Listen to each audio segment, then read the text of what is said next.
This is Delta Sierra Juliet. Is there any known traffic below 5,000? Delta Sierra Juliet, no known traffic. Seems to be a large aircraft below 5,000. What type of aircraft is it? It is more bright. Seems to me like landing lights. The aircraft has just passed over me at least 1,000 feet above. It seems to me that he's playing some sort of game. He's flying over me 2-3 times at speeds I could not identify. As it's flying past, it's a long shape. Cannot identify more that it has such speed. It seems like it's stationary. What I'm doing right now is orbiting, and the thing is just orbiting on top of me also. It's got a green light and sort of metallic-like. It's all shiny on the outside. The engine is rough idling. I've got it set at 23, 24, and the thing is coughing. My intentions are to go to King Island, Melbourne. That strange aircraft is hovering on top of me again. It is hovering, and it is not an aircraft.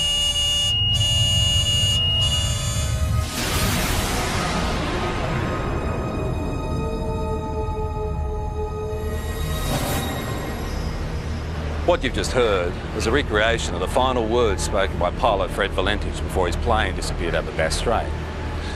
Even though it's been 19 years since Fred disappeared, the mystery surrounding what happened to him still hasn't faded. He just vanished without trace, and his family believed he was taken by an unidentified flying object. Recent years has been an explosion of UFO sightings in Australia. Whenever you mention the topic, people seem to have their own theories and opinions, or even their own stories. It was orange like a sunset, and it was just spanning across the road. I can't move, Frank. Moving forward in time through the experience.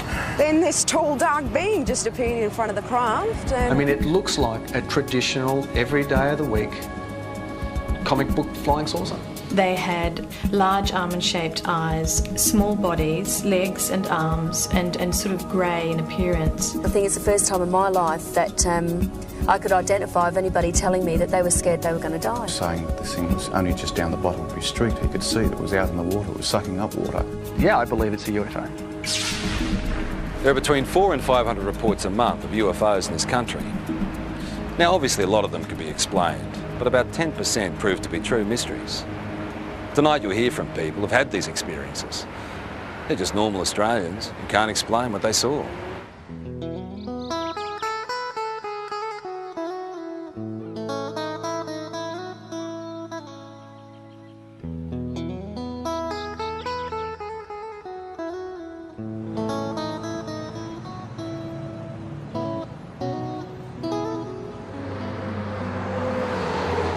I was travelling from Sydney in a northerly direction toward Gosford along this particular road here, the Pacific Highway, and it was quiet. There wasn't a lot of traffic. It was early Christmas morning, and I was just gazing out of the front window of the car, and I saw approximately half a kilometre away a bright silver metallic object crossing from south to north.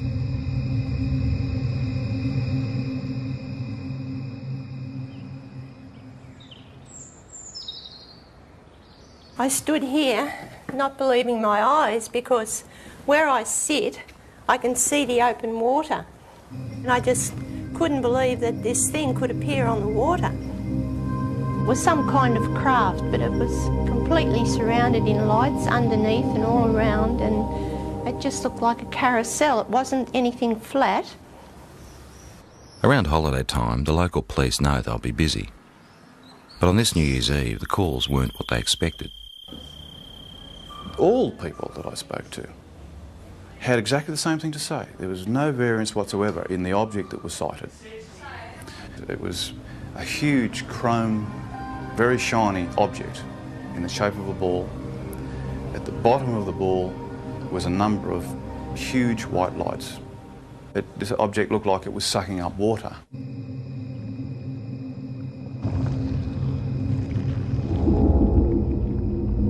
Some calls were quite frightful in their voice.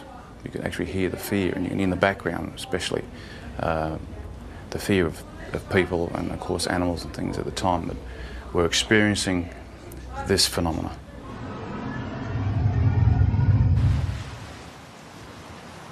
We're looking out above this headland here, and we're watching a bright light move in a strange fashion that you'll never see, or we never saw anyway. It was moving quickly, and and move, for instance, in a zigzag fashion. We were watching it for 10 to 15 minutes, move in this direction north, and we just saw this bright light, 15, 20 metres above our car. Just a bright light, emanating light towards our car. It was just awesome. All of a sudden I saw these lights come out of the water like a cylinder and flash, and the top of the water all lit up. And as that light was up, I could hear the rushing of water, movement of water, and then the water being raised up, and then shortly after, down comes the water on top of the lake. I noticed this rather bright light that seemed to be on the right-hand side of the car, and it seemed to be following us for quite a while. And then all of a sudden it turned and went at a right angle right across the expressway in front of the car. It was large, round, and seemed to have a stream of sparks flying out the back of it. I don't know what it was, but it was most peculiar. After the initial New Year's Eve reports to police, the local Sun weekly newspaper got hold of the story. There were hundreds more people at home that had obviously thought they'd seen something quite out of the ordinary, but were too scared maybe to come forward and actually say that they'd seen something. Our office, the day the report hit the streets, was amazing. We had caller after caller saying they'd seen the same thing. A lot of the witnesses were retired academics, some were policemen, nurses, school teachers, Sunday school teachers, lawyers, business people, some of the leading business people in the area. They were all people that had everything to lose and nothing to gain by even coming forward and making a report. All the people who actually saw it hovering over the water described these 4 or 5 shafts of bright white light coming down to the water and literally penetrating the water rather than reflecting off it. We also had descriptions of the water seething underneath it. Some people said it frothed, some people said it foamed, some people said it was steaming up. Overall, I'd imagine there'd be probably 3 dozen telephone calls on the night. Well, we're police, Sergeant Wenning. In particular, Sergeant Wenning remembers one very distressed caller. He told me he had been woken up from a deep sleep with thunderous noise and bright lights, dogs barking. His children had come into his bedroom screaming.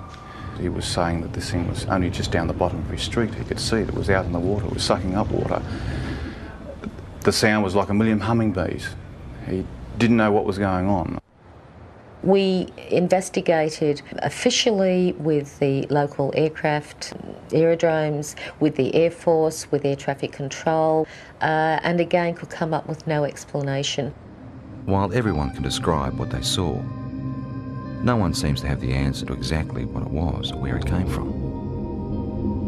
It was moving in waves in the sky, which could only be described as a UFO.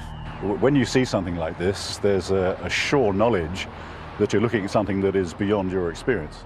I'm not young, and people might think, oh, you're a bit strange, seeing things and had imagination. No, I've got imagination, but not like that. Not when I see something that I see. I know I saw it.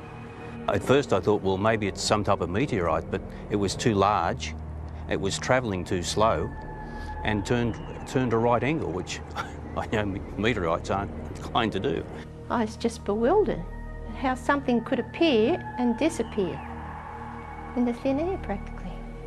Well, I honestly don't know what they saw. We've gone right through all the realm of possible explanations, which leaves it as what a UFO truly is, a flying object which we cannot identify by conventional means. There's a saying that seeing is believing, and it certainly applies to UFOs. The most intriguing personal accounts come from people with no real interest or belief, until it happens to them.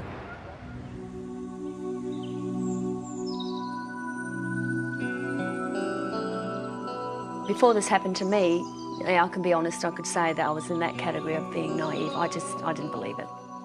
I didn't really believe it, because I had to see, it's like I would have to see it with my own eyes.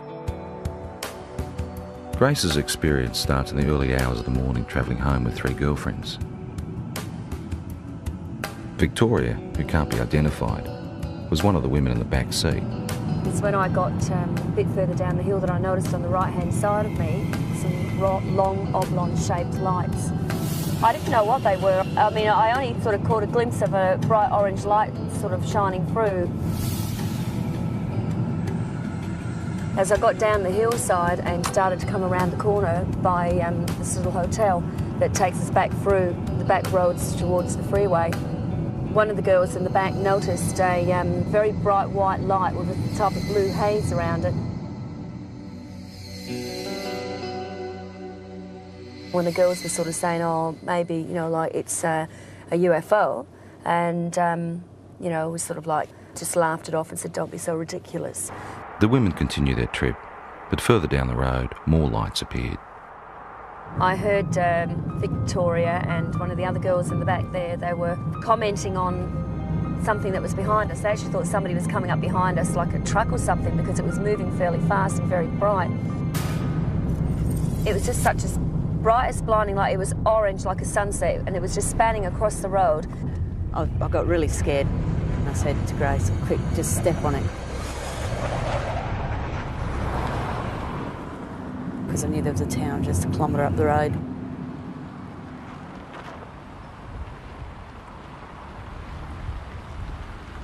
As we got closer into the middle of this car parking area and looked up, we could see this ship.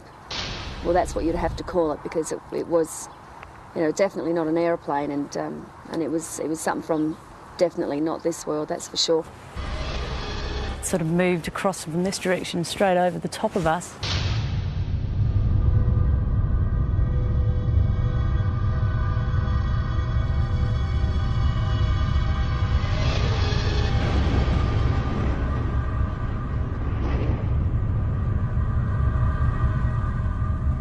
Sort of disappeared into a gully where we lost sight of it.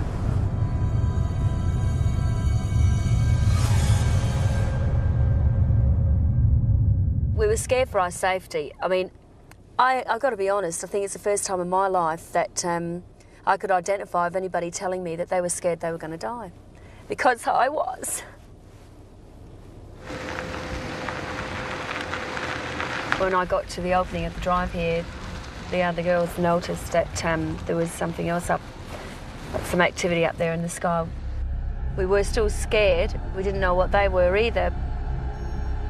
They seemed to be moving in a direction that this other craft had gone over and gone down. So the first thing you think of, just pull in someone's driveway. And as I pulled in, the light was so blinding, it actually was hurting our eyes to look at it.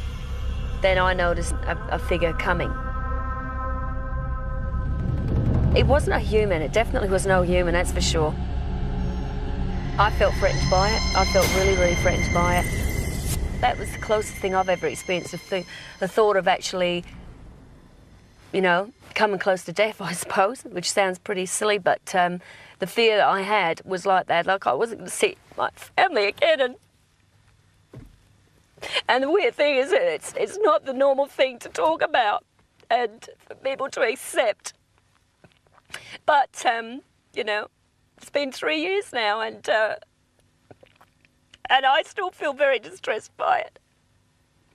In the weeks, I felt a lot of doubt with what happened to Grace. I didn't believe it, truly believed it, because I hadn't experienced anything like that myself. So I didn't show it either. I mean, I didn't show that I didn't believe it, because I think it was important that I looked like I was supporting her, so that otherwise, you know, she might go sort of, you know, off the rails if she didn't feel she had some support from her husband.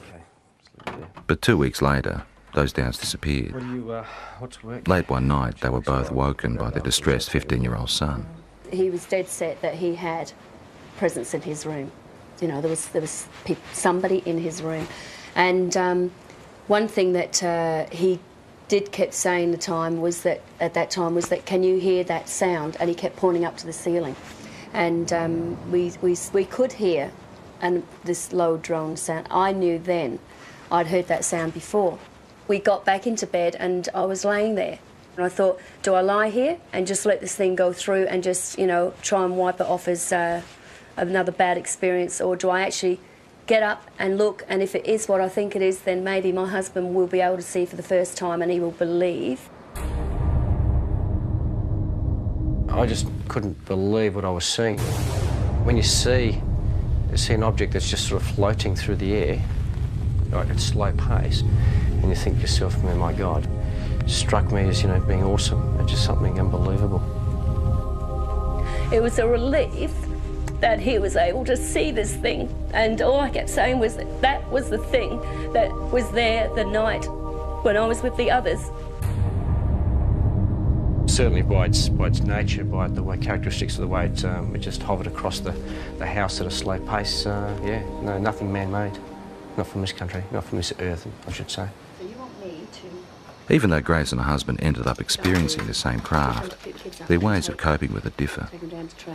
You either accept it or you don't accept it, and I tend to say now, after I've seen it with my own eyes, I accept it, but I don't, you know, harp on about it and talk about it, and if it's just one of those things you try and leave as a part of your life that's happened, and let's get on with things, let's move on from here, you see. And that's how I sort of try and treat it, rather than try and find an explanation as to what it is. Yeah, I really don't have a theory yet. It's basically, it's more the fear. Again, I don't know why, because I'm still here and I am healthy, you know, I mean, but the fact is it's just a worry because you don't know. You just don't know. What do you reckon it is? Got no idea. Images of UFOs caught on video over the years tend to raise more questions than they answer. Ron, they are visitors. Yeah? Yes, yes. UFO. Working out whether there is something out there has intrigued researchers for years. And there's no doubt that there is a physical dimension to this UFO phenomenon, and it appears to involve some form of technology, and many cases certainly suggest that we're dealing with an exotic technology that might be something certainly foreign to our environment. When a Melbourne photographer saw images like these, he was interested enough to go on standby to try and capture on film whatever was buzzing the sky over Narre Warren in June 1996.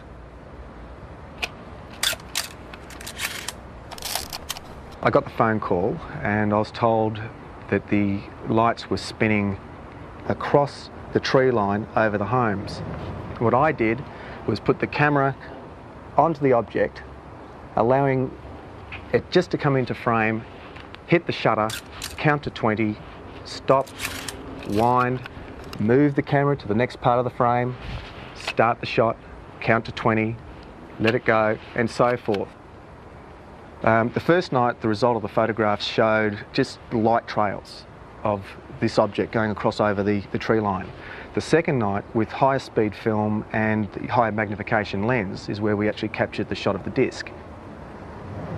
This thing was, the only way to explain it was moving across the air like ice on a hot plate, very, very smooth. Later in the program, Doug's photos will be studied by an independent expert. Well, it was flying, it's unidentified, and it was definitely an object. What it will be, and I hope with the analysis, will prove me right. But yeah, I believe it's a UFO.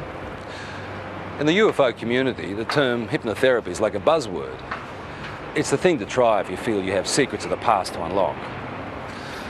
While mainstream medicine doesn't necessarily recognise it, people who've had UFO encounters believe it helps.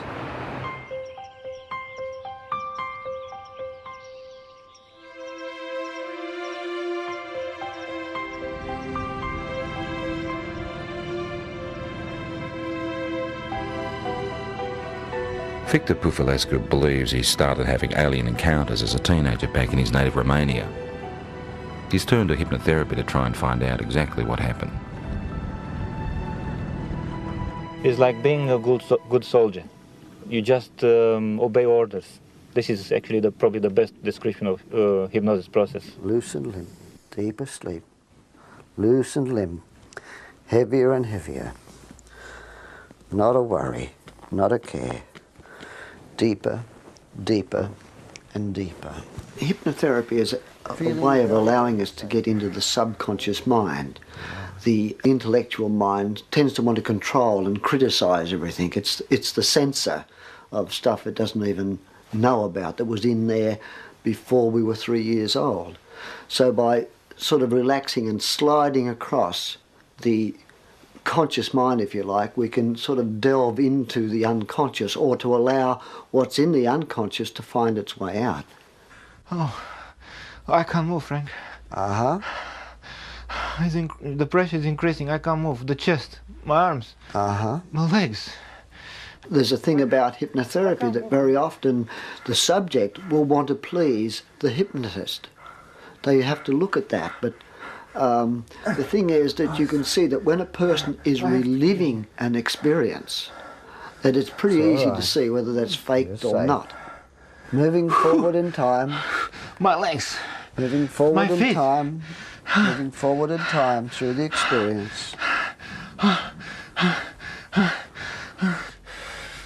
The pain is inside of my elbow. Thanks. Who are you saying thanks to? Them. Can you ask them what they're doing? No. It's a test. That's a test. I just know it's a test. They keep me telling be calm. They're telling you to be calm. Yeah. Very often the people are quite disturbed about dreams they're having or things they've imagined happen to them. And they often come out of this saying, I'm pleased I'm not crazy, or I'm not mad, or I'm not imagining this. It does give you some answers, but also creates thousands more. And this is probably the trickiest part. I'm never happy with the answer which I'm getting, and I want more and more and more.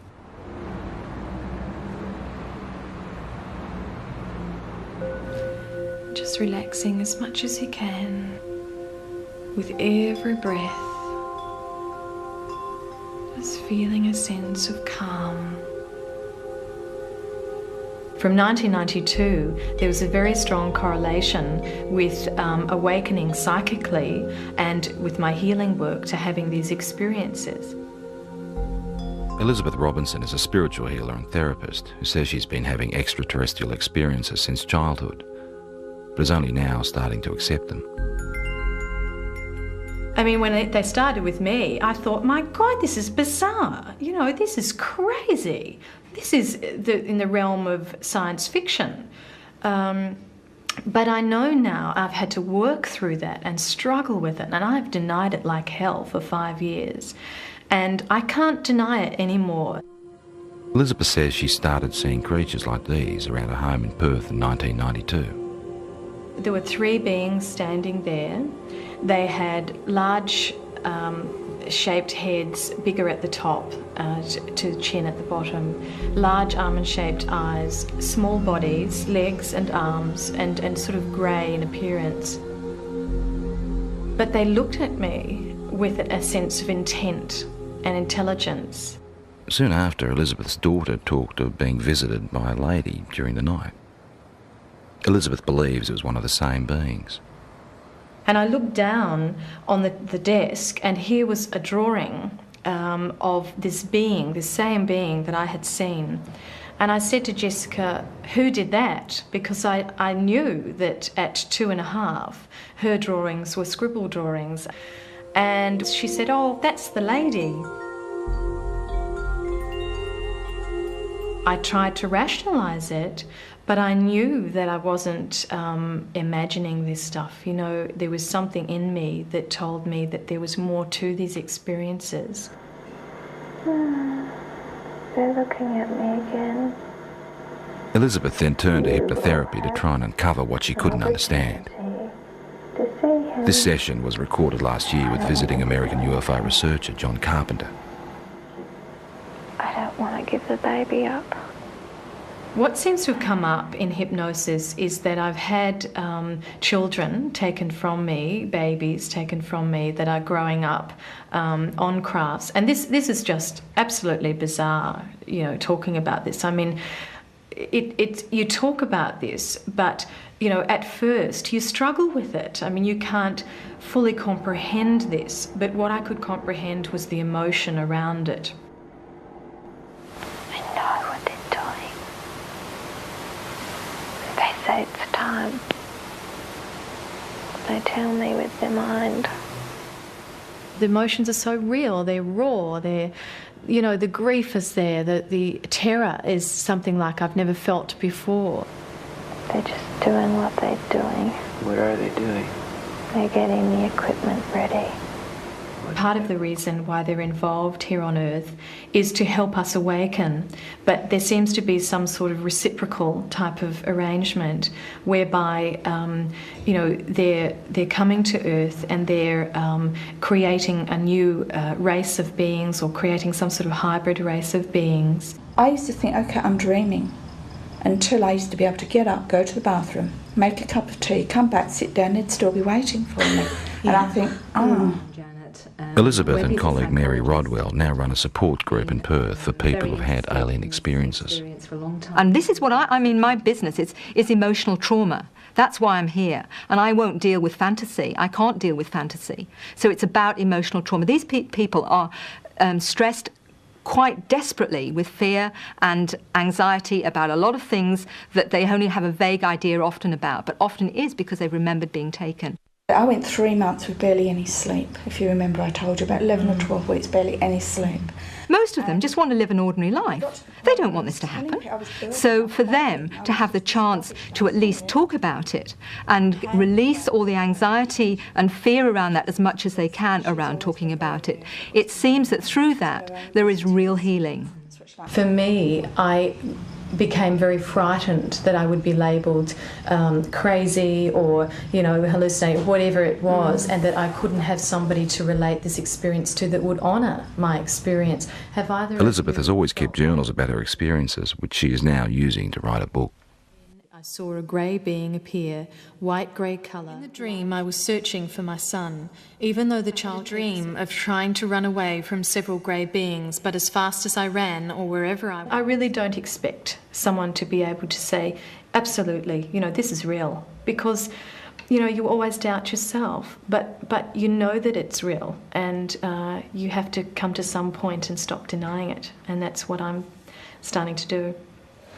Sorting out the facts surrounding UFOs can be tough, unless of course there's something that science can put to the test.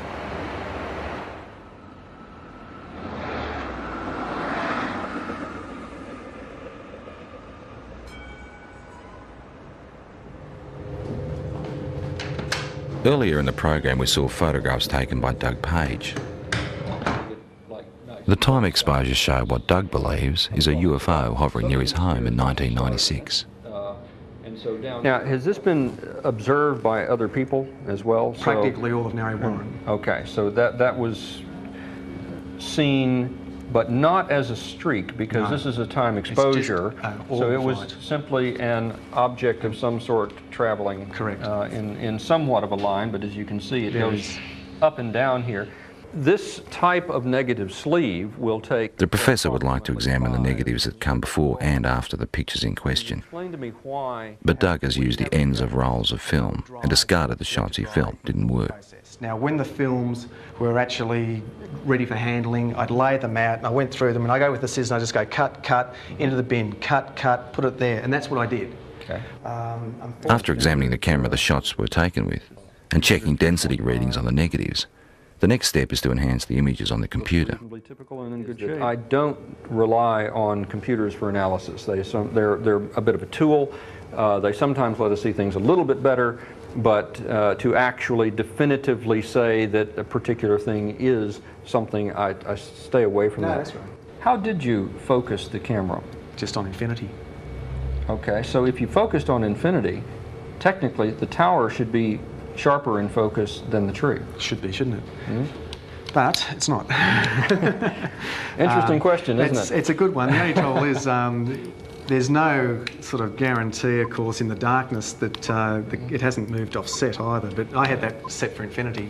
Okay. With some of the technical questions out of the way, it becomes an issue of individual perception. Very specific things here. I see a disc-shaped object. I see something with a rim. Okay, there is definitely a lip. There are what appears to be lights. There's big, there's another small one in between, another one. So we've got something that is geometrically laid out. You can see a texture, and you can see definitely on the dark side of it something. So something's in shadow. I mean, it looks like a traditional, every day of the week, comic book flying saucer. My first impression of this when I saw it, again, was a trumpet, a circular object here that we have a bell shape that comes out like so. This is unexplained optical either artifact, phenomena, or reality, or could be, could be an object, but it is totally undefinable. And of technical concern is the fact that the start of the time exposure is more in focus than the end shape. Does it make any sense to you that if this was moving and it's decelerating, would that have a bearing on the shape of the line? If it was slowing? Because no, it shouldn't. It should be exactly the same sharpness. Despite question marks over issues like that, the professor is able to reach some conclusions. I don't believe that it's been faked. I think it is probably something that was traveling through the air. What it would be, I wouldn't know, and there's no indication from the photographs that would give me any clue. There are points there that I haven't considered, such as the object, could well be a phenomenon that that I've never heard of. So I mean, we've got to keep an open mind.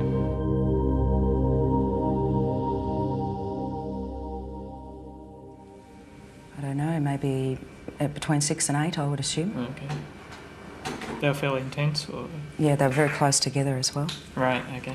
4 years ago, Kelly Carr was a mother and housewife with no interest in spaceships or aliens. Now she's using technology to reconstruct images of her own encounter. It does give the idea of the lights there, but the brightness of the light, it gives a good impression, except that the colour doesn't seem right. Kelly's account starts in August 1993. My husband and I were driving up to my girlfriend's place in Monbulk, which is in the Dandenong Mountains. We were driving on Belgrave-Hallam Road, and it was just on dusk. I saw what I thought was round orange lights in the field. It looked unusual to me. Later that night, retracing their route home, Kelly noticed something else unusual. It's about a kilometre or so in front of us, about twice the height of the treetops. We could see this object, which at first I thought was a blimp. It had the shape of a blimp, but it was light. As we got closer to it, the light seemed to sort of separate, and it was actually these a row of round lights, and they were orange. It appeared like there was silhouettes standing in these round orange circles, like people, but you could only see the black outline. Well, I just said to my husband, look, there's people in there. And the minute I said that, it shot off to the left of us. Within 1 or 2 seconds, it was gone completely. About a kilometre or two further down the road, as we kept driving, I came across at least what I thought was a screen or a wall of light across the road. And my heart started racing and the adrenaline was sort of pumping through my body, and I'm thinking, we've just seen this back down there, we're in for, a close encounter. Then the next instant, nothing. We seem to have actually covered a fair distance that I don't even remember covering. It might have been possibly close to a kilometre that I don't remember actually travelling. There was no light. There was nothing blocking the road. Kelly says it wasn't until weeks later she remembered actually getting out of the car that night. And I saw that there was another car that had pulled up 100 metres down the road. Then I walked around the front of the car to where my husband was standing on the other side, and we started walking across the road together. As we were walking across the road, I looked down and I saw that the other people were getting out the car and starting to walk as well. So I was quite happy that there was other people there who were seeing the same thing that we were. And we walked up along here to where the fence is. Right out in front of us was this huge craft. I was totally awestruck. It was science fiction coming to life. There wasn't any fear then. It was just all total awe. We stood here, I guess side by side, my husband and I, for about 30 to 45 seconds. Then this tall, dark being just appeared in front of the craft, and he was followed by about another 7 or 8 that appeared straight behind him. I felt this energy go through me. It's like nothing I've ever experienced before in my life. It was like some sort of low-level frequency that came in waves, but it was so dense that I could actually physically feel it going through my body. And that feeling absolutely terrified me. It was like, I can't even explain the horror that I felt just feeling this. And I began screaming. The minute I did, the eyes on these things lit up and they came charging across the field. Halfway across, they split up into 2 groups. Some headed off down there and the rest came directly towards us.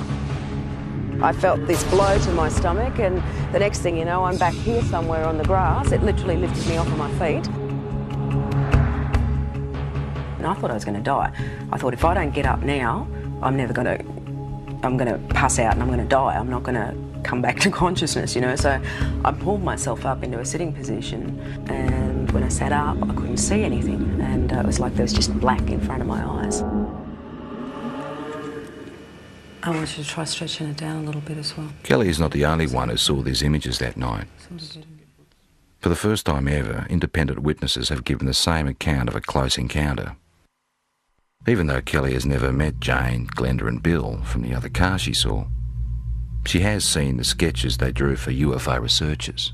They've drawn the same circles of light around the top of the craft with these blue lines coming down, ending in a semicircle on the ground. They've actually also drawn a tripod underneath, which was something I didn't see that night. It becomes very clear then that we were all looking at the same thing and that it wasn't your average saucer-shaped craft. And basically, the second party were able to draw sketches of the beings very similar to the ones that I had, and they're not your usual little grey things that are, you know, media propaganda. I found a small red-coloured equilateral triangle underneath my navel, which I guess in reality provoked only a minor curiosity at the time. It was oddly geometric, and I did wonder, you know, how something like that could get on me that looked like a burn without me feeling it. At UFO conferences, where Kelly is now a keynote speaker, she adds strength to her own story by showing photographs of physical marks left on one of the other women. We were all left with triangular marks under our navels, but the ones that were marks that were actually photographed, the first one came from Glenda, which is it's a series of 3 small red dots along the inner thigh, and both Jane and Glenda were marked with these dots. I wasn't. Glenda had a ligature mark around her ankle, which is quite severe bruising. It looked like she'd been strapped down to something. UFO researchers have also reported finding physical traces at the site where all witnesses said the encounter happened, particularly in relation to where the craft landed. Inside that semicircle was actually a triangular formation of 3 points spaced 6 metres apart, which correspond with the tripod that was drawn underneath the girl's craft. To this day, Kelly still doesn't know exactly what happened to her that night. Tried a little bit. Her most vivid memory is the fear that she felt. That's very good. It's finally come out to what I'm looking for. And I think a lot of people, you know, might have experienced the fear in a nightmare when you're being chased or something like that, and it's a terror that you feel that, you know, sometimes can wake you up or whatever, but it's absolutely horrifying when you're dreaming it. And that's exactly what I was feeling while I was totally awake. That sort of terror, actually having to feel it while you're conscious and physically awake and feel it as a reality, is like a living nightmare, like a nightmare had come to life.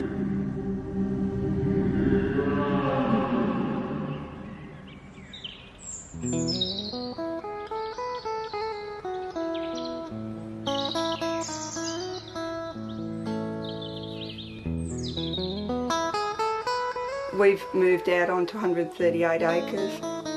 We don't have electricity. We use all our own fuel, like for both our fires. We're in the process of trying to become self-sufficient as far as food's concerned. We just lead just a very different lifestyle. Denise Borrett says it's her encounters with strange beings that have helped her make the decision to live this way. There's one of our missing. I believe at the moment that they're giving us quite a dire warning about what's happening to the planet and what's going to happen to us unless we actually wake up to what we're actually doing. They seem to open parts of your mind that aren't open before, and or they help you to do that. I don't know, but all I know is that I'm a very changed person since I've had my experience. Well, lifestyle changes you'd think shouldn't happen to people if these things aren't physically occurring.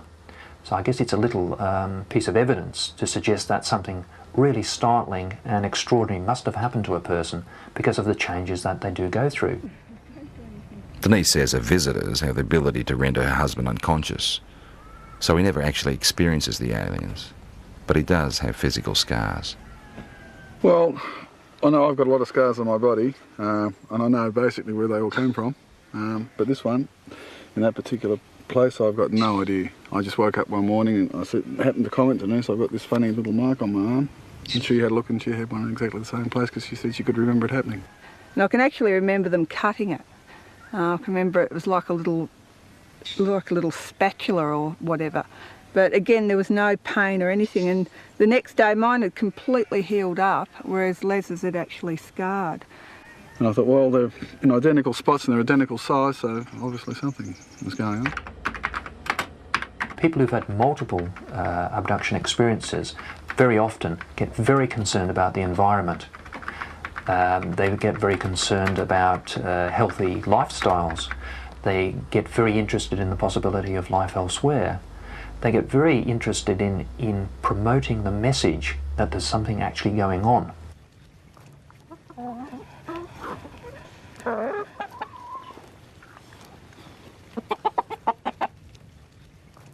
If things do go haywire on the planet, like I believe they will, that we at least will be able to feed ourselves and not have to rely on man-made energy to keep ourselves going.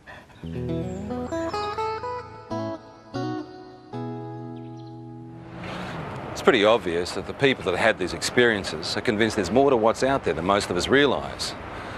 They're also the first to admit that their stories could be hard to accept. All they want us to do is be prepared to listen.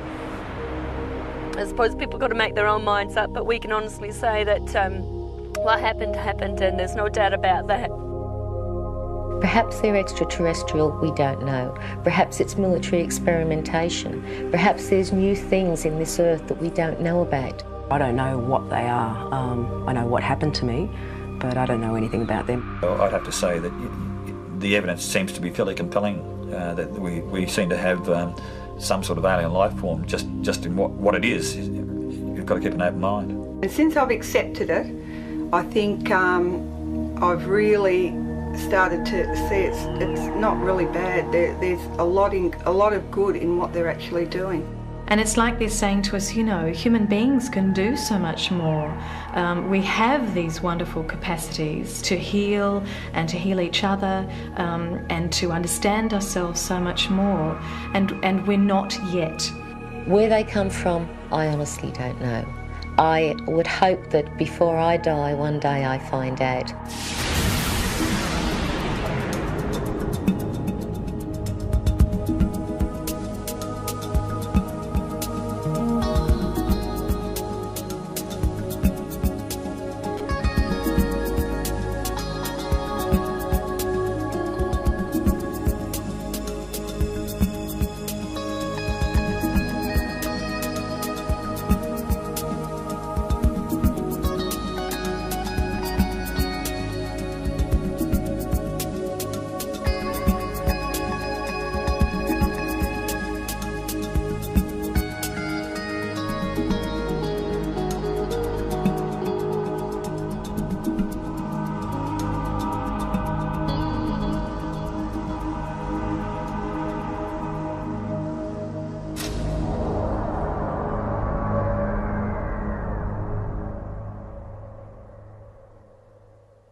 round. It seemed to have a stream of sparks flying out the back of it. I don't know what it was, but it was most peculiar. After the initial New Year's Eve reports to police, the local Sun Weekly newspaper got hold of the story. There were hundreds more people at home that had obviously thought they'd seen something quite out of the ordinary, but were too scared maybe to come forward and actually say that they'd seen something. Our office, the day the report hit the streets, was amazing. We had caller after caller saying they'd seen the same thing. A lot of the witnesses were retired academics, some were policemen, nurses, school teachers, Sunday school teachers, lawyers, business people, some of the leading business people in the area. They were all people that had everything to lose and nothing to gain by even coming forward and making a report. All the people who actually saw it hovering over the water described these 4 or 5 shafts of bright white light coming down to the water and literally penetrating the water rather than reflecting off it. We also had descriptions of the water seething underneath it. Some people said it frothed, some people said it foamed, some people said it was steaming up. Overall, I'd imagine there'd be probably 3 dozen telephone calls on the night. Well, we're police, aren't we? In particular, Sergeant Wenning remembers one very distressed caller. Public people seem to have their own theories and opinions, or even their own stories.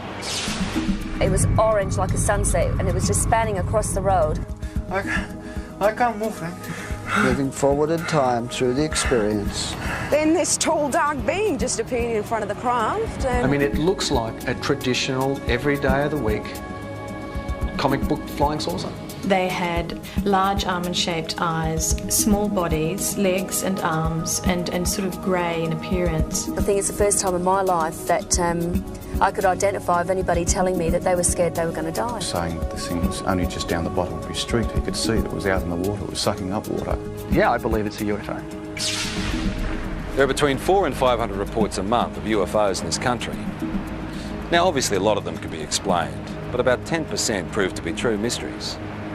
Tonight you'll hear from people who've had these experiences. They're just normal Australians who can't explain what they saw.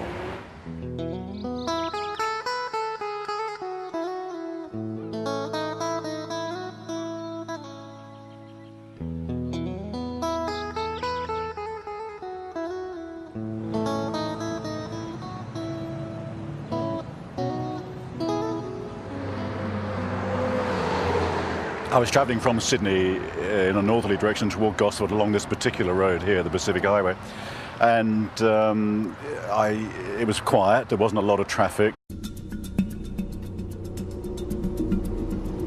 Melbourne, this is Delta Sierra Juliet. Is there any known traffic below 5,000? Delta Sierra Juliet, no known traffic. Seems to be a large aircraft below 5,000. What type of aircraft is it? It is Albright. Seems to me like landing lights. The aircraft has just passed over me at least 1,000 feet above. It seems to me that he's playing some sort of game. He's flying over me 2-3 times at speeds I could not identify. As it's flying past, it's a long shape. Cannot identify more that it has such speed. It seems like it's stationary. What I'm doing right now is orbiting, and the thing is just orbiting on top of me also. It's got a green light and sort of metallic-like. It's all shiny on the outside. The engine is rough idling. I've got it set at 23, 24, and the thing is coughing. My intentions are to go to King Island, Melbourne. That strange aircraft is hovering on top of me again. It is hovering, and it is not an aircraft.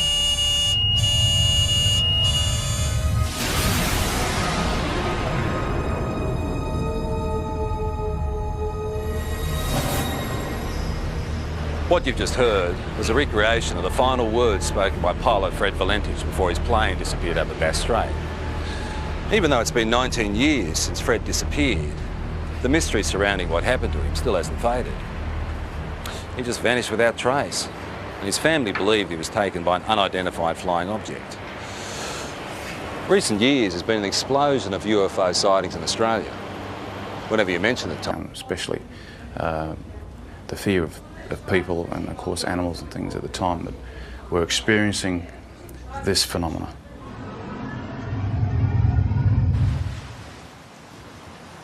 We're looking out above this headland here, and we're watching a bright light move in a strange fashion that you'll never see, or we never saw anyway. that was moving quickly and moved, for instance, in a zigzag fashion. We were watching it for 10 to 15 minutes, move in this direction north, and we just saw this bright light, 15, 20 metres above our car. Just a bright light, emanating light towards our car. It was just awesome. All of a sudden I saw these lights come out of the water, like a cylinder, and flash. And the top of the water was all lit up. And as that light was up, I could hear the rushing of water, movement of water, and then the water being raised up. And then shortly after, down comes the water on top of the lake. I noticed this rather bright light that seemed to be on the right-hand side of the car, and it seemed to be following us for quite a while. And then all of a sudden it turned and went at a right angle right across the expressway in front of the car. It was large. It was early Christmas morning, and I was just gazing out of the front window of the car, and I saw approximately half a kilometre away a bright silver metallic object crossing from south to north.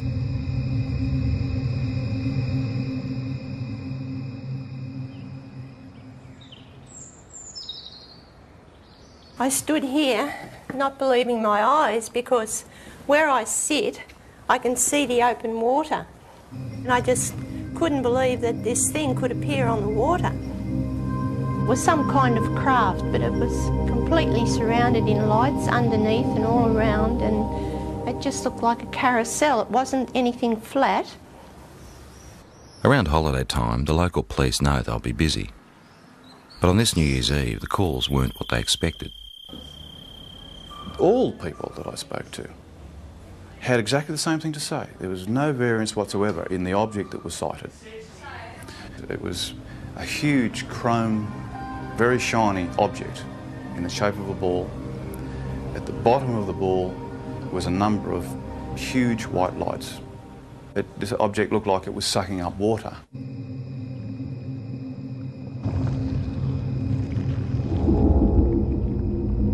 Some calls were quite frightful in their voice.